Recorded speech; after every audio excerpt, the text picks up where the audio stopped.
When is this painting done? Make it go from pretty to beautiful.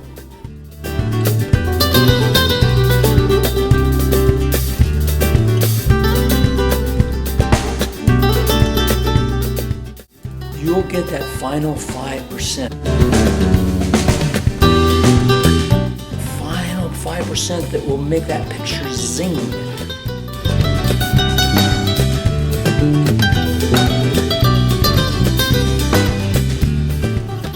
When is this painting done? That's the #1 question experienced artists at workshops get from students. Today I'm going to answer that question and give you 4 strategies. 4 strategies that you can use to assess your painting and decide how to finish it and when it is done. I'm pastelist Avon Waters. Welcome back to Pastel with Avon. Writers often put what they have written into a drawer and go back and look at it a week, 2-3 days, or a month, or a year later and assess it. I do the same thing with my art, except I call it a fermentation wall. If you're not already putting that work of yours aside and looking at it later, that's the first thing you need to do, is put it aside and then come back to it. And this is where my 4 strategies will help you out. The fermentation wall gives you a chance, putting paintings aside and looking at them a while, gives you a chance to assess what needs to be done. In my past videos, you've seen my fermentation wall, but this is the point where today's painting is going to start, is assessing what needs to be done to finish that piece of work. So let's get started. This is a 20 by 24. So this painting is sitting on your wall, sitting on your fermentation wall, on your easel. You've come back to it after a certain period of time, but while it's sitting on that easel or on the wall, you need to have a strategy to assess that painting. You can't just take it off the easel, put it up here. Well, you could, but it's not going to work very well. You have to have a plan. So the way I look at this is I first look at composition. Is the composition working? Did whatever composition I set out to do, is it working?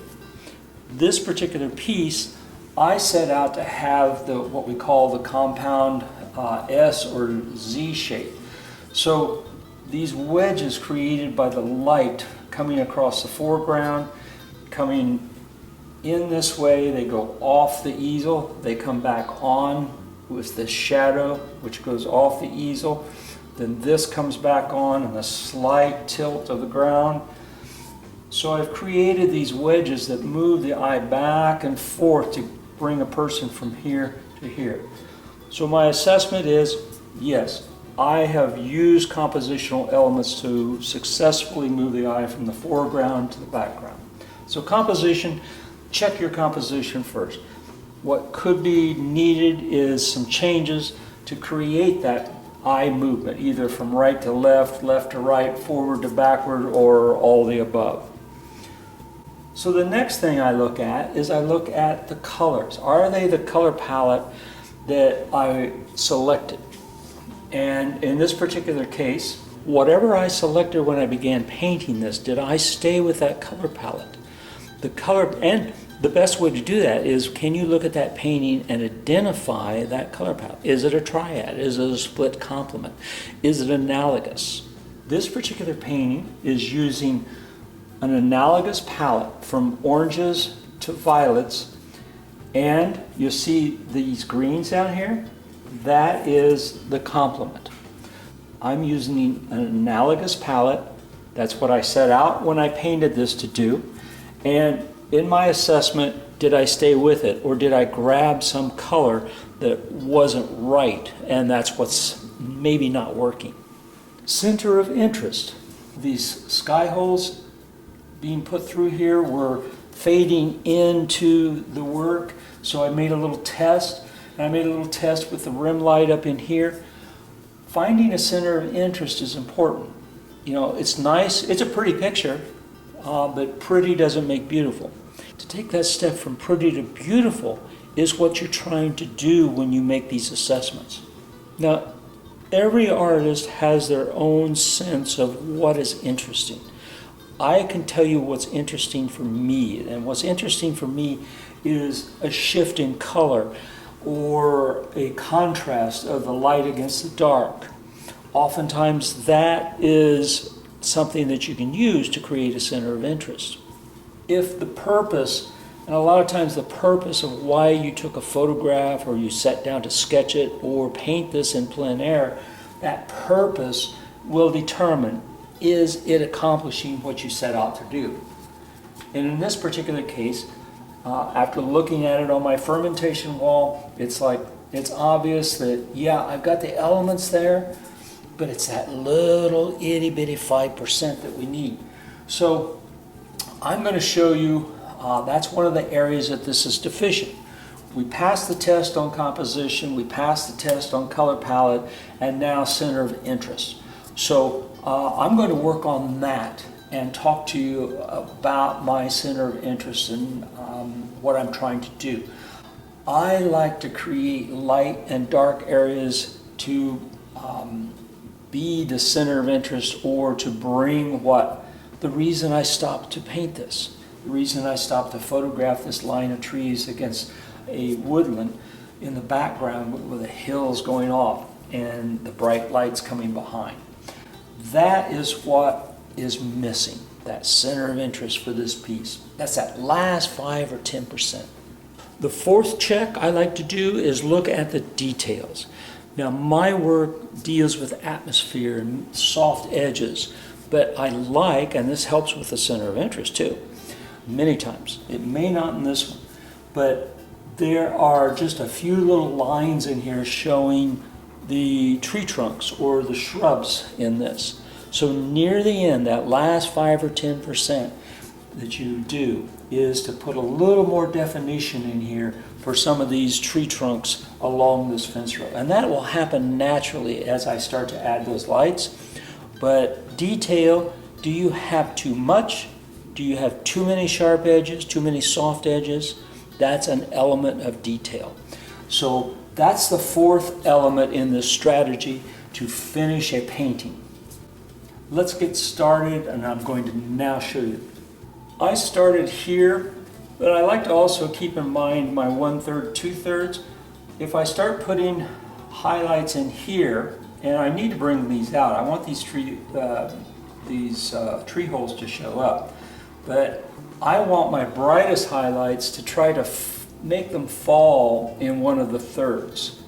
Now when I get this backlit, this is falling naturally across this 1/3. So I could just come along here and I could just put the same little orange shining through all these trees, but then I don't have any separation. So when I get into this area, I'm going to make these either larger, in some way I'm going to make this area, this light coming through the trees, brighter. And that will emphasize what made me stop, this backlit row of trees. And you can see I'm pulling that out and up. So I'm changing the values slightly, but I'm only going to do it around this section.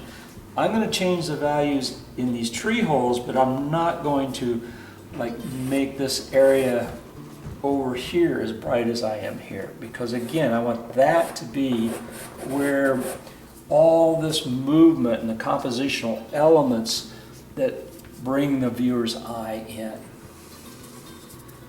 What I found is that, and I'm speaking from my own experience, when I say that learning to get that last 5%, a lot of times artists, they're very good, and they know a lot about color, they know a lot about composition, they know a lot, they've gone through the trouble to learn all this stuff.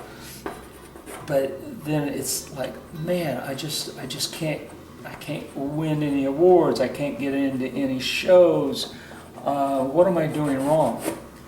And I bet about 90% of the artists I talk to that are in that position, When they ask for my recommendation, I give it. I don't just volunteer like, whoa, you need to do this and this and this. But when they ask for my recommendation, 9 times out of 10, their painting isn't finished. They haven't done the finishing step. So that's what I want you to understand. And so many of my videos, we don't take a painting to finish because they get long enough as it is. What I'm trying to do here today is I'm trying to show you in this video that taking something to finish many times will be what it is that's missing in your next step of development. And I learned that. I learned that because it was like everything I had, I can look back now and I can say, oh, I wasn't finishing my work. I wasn't doing that finish. And but you don't know that until you discover. There's so many things in art that we don't know what we don't know until we learn it. Now you notice I haven't changed, and I said, well, I don't want to put those details in all the way across here. Well, I'm going to brighten these up even more. But this is kind of a dull orange. So that first orange I put in these trees when we began the video was too bright. But this dull orange is bright enough that we can see some of these backlit trees in this fence line. But this is what I'm going to do is get a few more of these light holes to show through, but with this dull orange. And because this is lighter than this, and I put it in here, I can put a brighter, an orange of a higher chroma or saturation over this, and the whites in this tint are going to make it shine a little bit more. And that's my goal, is to get this area shining and just show some of these sky holes in these areas. So let me fast forward here and we'll get to that.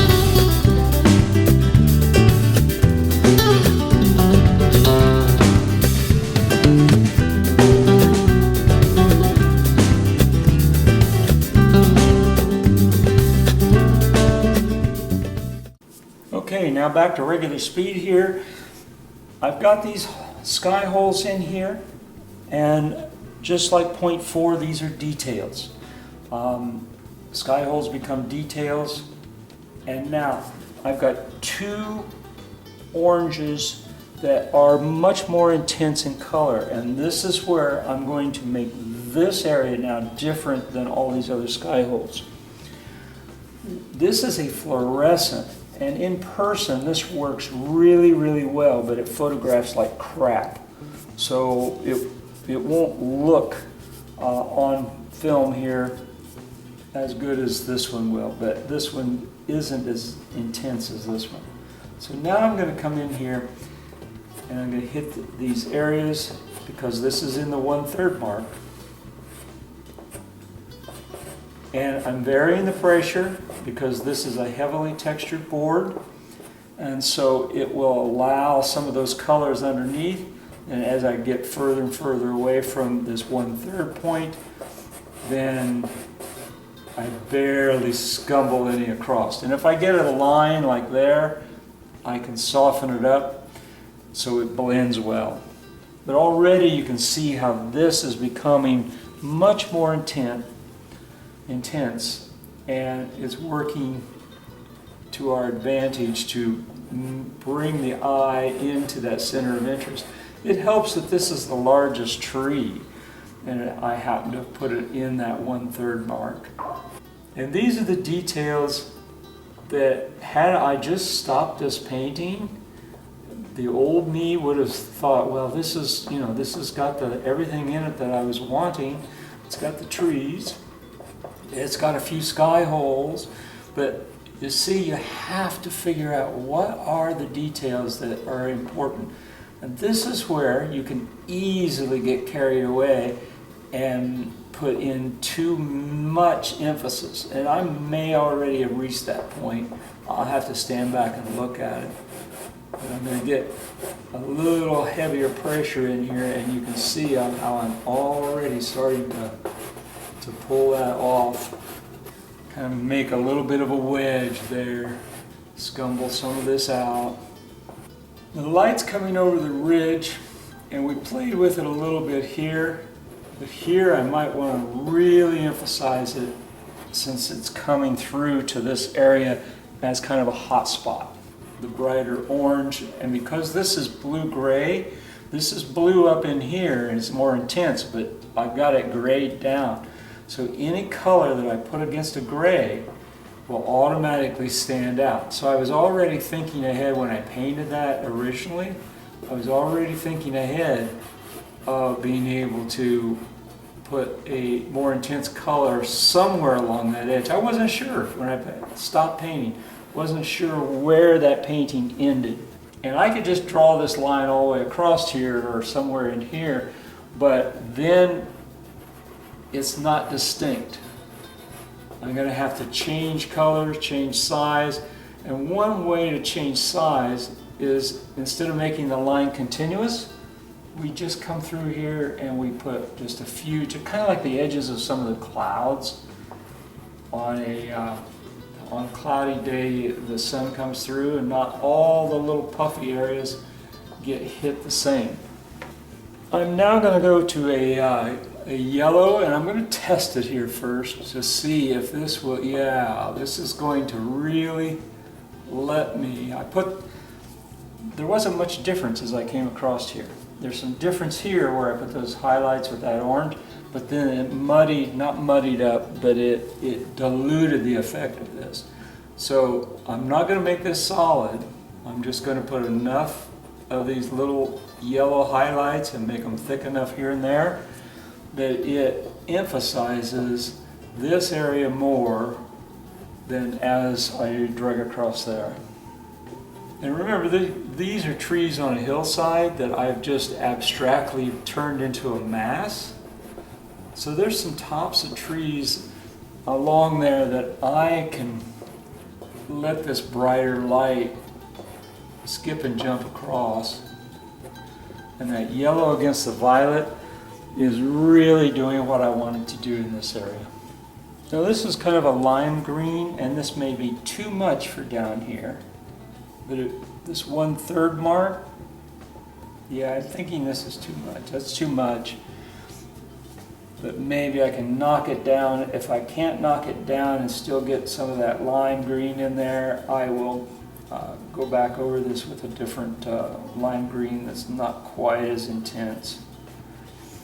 It'll create a little variation and move the eye along this line, this line a little bit better. We do a pretty good job here, but that was a little dull, the entryway into this. Thinking I need some more highlights in there. Create your own checklist. Mine is first look at the composition. What's the color palette? Can I identify that color palette? That may require you to do some study with color theory so that you know, is it a triad? Is it a split complement? Is it analogous? If you can't identify that color palette, I would start there on your pieces when you're trying to work towards that final finish. Next, the center of interest. What made you stop? Is that thing that made you stop to take this picture, is that the center of interest? Is it showing? Does it need emphasize? And then finally, the details. A lot of times putting in the details. Sometimes it's tree trunks, sometimes it's light coming through the trees like this was. I'll probably go in here and make a few in this area right in here where the 1/3 is and the bright lights. I'll probably make some of these tree trunks just a little bit darker. So those 4 things: composition, color palette, center of interest, and detail. If you make your checklist and you look at your pieces, you'll get that final 5%, that will make that picture zing. Make it go from pretty to beautiful. If you don't yet have the skills I discussed in color theory and composition, these 4 strategies will be somewhat difficult and maybe hit or miss. So work on those skills, And these 4 strategies will definitely be of assistance, and now you'll be able to know when a painting is finished. So until next time, everybody, so long. Thanks for watching. We'll have another great show for you. Bye-bye.